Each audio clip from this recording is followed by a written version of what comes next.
जाति जनगणना के नाम पे, कास्ट सेंसस के नाम पे राहुल गांधी कितनी राजनीति कर रहे हैं।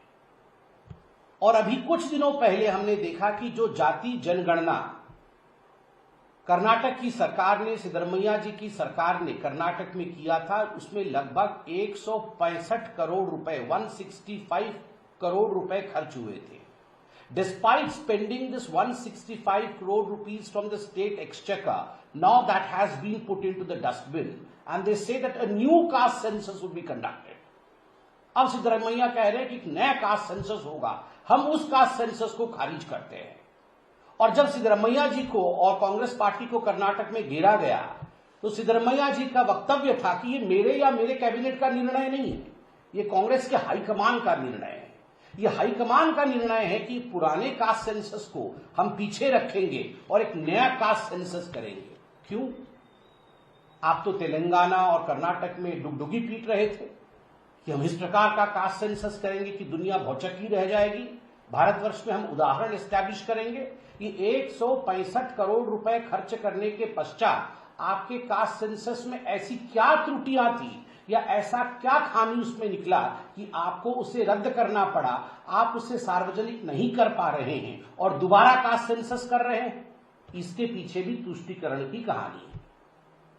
ये जो हाउसिंग स्कीम, ये जो आपके टेंडर में रिजर्वेशन और अब ये जाति जनगणना में भी, ये हर जगह द बैकबोन इज अपीजमेंट, हर जगह तुष्टीकरण है। तभी आज कास्ट सेंसस कर्नाटक सरकार रिलीज नहीं कर पा रही है और खुद कर्नाटक सरकार के जो अंदर के लोग हैं वो इसके खिलाफ आवाज उठा रहे हैं।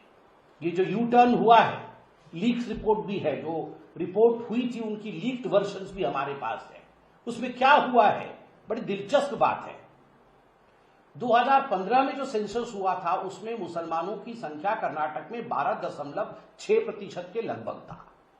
उसके बाद जो नया सेंसस हुआ है, उस नए सेंसस में इस संख्या में बहुत बड़े इजाफा को देखा गया है।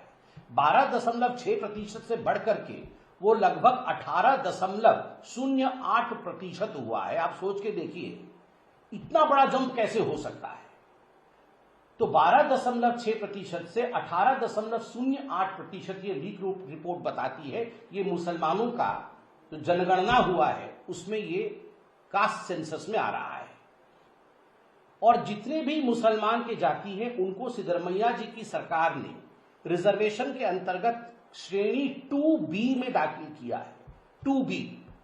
And after putting them all in 2B, OBC 2B, recommendation था कि ओबीसी 2B का आरक्षण 4% से बढ़ा करके 8% कर दिया जाए ताकि सारे मुसलमान उसमें एकोमोडेट हो जाए। और आश्चर्य देखिए, कई ओबीसी जो वाकई ओबीसी हैं उनको निकाल दिया गया था, इसमें से ओबीसी कोटे में से निकाल दिया गया था, मुस्लिमों को उसमें ऐड किया गया और उसे बढ़ाने की कवायद चल रही थी।